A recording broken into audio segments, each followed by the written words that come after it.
I can still remember being up at the cabin and waking up to the sound of sizzling bacon and eggs and the smell of my grandma's famous blueberry muffins, which I still love to this day. At the cabin, we'd go out back and wade through the creek, run through the woods, kill rattlesnakes, and hike to the cave.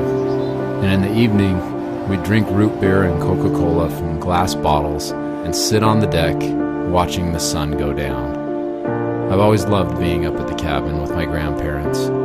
My grandparents are part of what's called the greatest generation. I call it the generation of the good old days, because it was the good old days of America, of American industrialism, of building real things like cars, trucks, clothes, and steel, not microwave junk and imports from China. It was the good old days of real American values like honesty, integrity, and hard work, not entitlement, laziness, and corruption. It was when you did a deal and you sealed it with a handshake and your word was your bond. It was a wonderful time of classic muscle cars, of being able to leave your door unlocked, relax on the porch with the lemonade, and play baseball in the sandlot. Now it's not so much going up to the cabin as it is going down to my grandpa's ranch. I love going down there because there's this huge old oak tree right next to a little stream that runs through the property. I love being able to go down there and slow down and just lean up against the oak tree in the shade and take a deep breath and think. Obviously, not all of the good old days were good. After falling in love with the market, after lusting after the sexy promises of fast money on Wall Street, after getting burned in events like the Great Depression and dealing with World War II, the greatest generation figured out that they were going to take a cautious approach with their money. They were not going to lose it again. They'd seen what happens when you risk your money and lose it.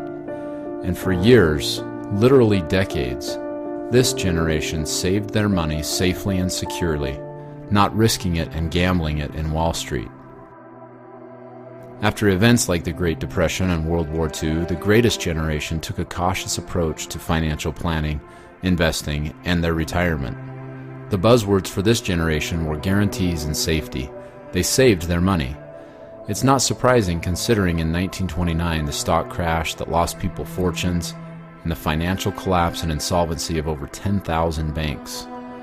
After these horrible events, people avoided the stocks and equity markets like the plague. In fact, in 1952, 23 years after the 29 crash, stockholders represented only 4% of the American population. And what's more amazing is that in 1980, a full 50 years later, that number had only increased by 9%. Then, the 401k was created. And from 1980, in just 18 short years, a full 52% of Americans were gambling their money in the market. You've probably heard the proverb, fools forget history and are doomed to repeat it. So in learning from the greatest generation, what did they do if they didn't invest in the stock market? According to Barry Dyke, author of the powerful expose Pirates of Manhattan, they saved their money in guaranteed contracts. In fact, 50 cents of every dollar saved during these years actually went into these private contracts. Why? Because these private contracts didn't lose money when the market crashed in 1929. They didn't lose money in 1939 when the market dropped 89%, or in 73 when the Dow dropped 45%, or in 2008 when it dropped another 40%, or in 2011 when it dropped again. On top of that, it's an industry with an unparalleled track record. Many of the companies have been around for over 100 years, some for as long as 300 years, and several of these long-lasting companies had clients like Sir Isaac Newton and Babe Ruth. The terrible events of the Depression and World War II taught the greatest generation a thing or two about safety, security, guarantees, and quality. In fact, just the other day I was up at Walsburg at an antique show, and on the way my father and I stopped at the cemetery to visit my great-great-grandfather's grave. He came to the United States of America from the Jersey Island in England, and actually settled the town of Walsburg, where we continued on to where we were headed that day to attend the antique show.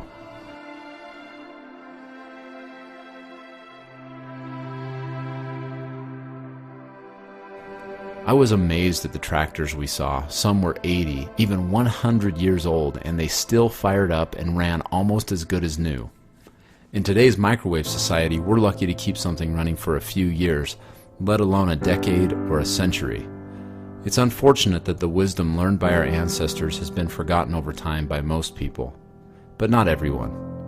There are still those who value a good, hard day's work, who love their family, and want to keep their money safe. And they're doing it the same way it has always been done, using guaranteed private contracts that protect your wealth from crashes, that provide tax-free income you can count on for the rest of your life, and a retirement that's backed by real companies that have stood the test of time through world wars, recessions, and depressions.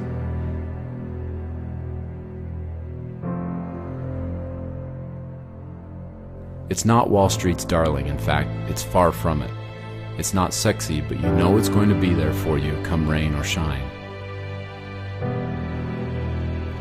If you want to learn more about protecting your wealth from crashes, taxes, and hyperinflation, you can actually request a personal analysis and a blueprint that will show you exactly how it can work for you with a qualified representative, completely free. Anyone can experience the security and peace that comes from returning to what our parents and grandparents learned during the good old days. Tens of thousands of Americans are returning to those wise principles of hard work, honesty, entrepreneurship, and saving for the future. For them, the days of hot apple pie, lemonade on the porch, and happy memories that last a lifetime are still happening every day.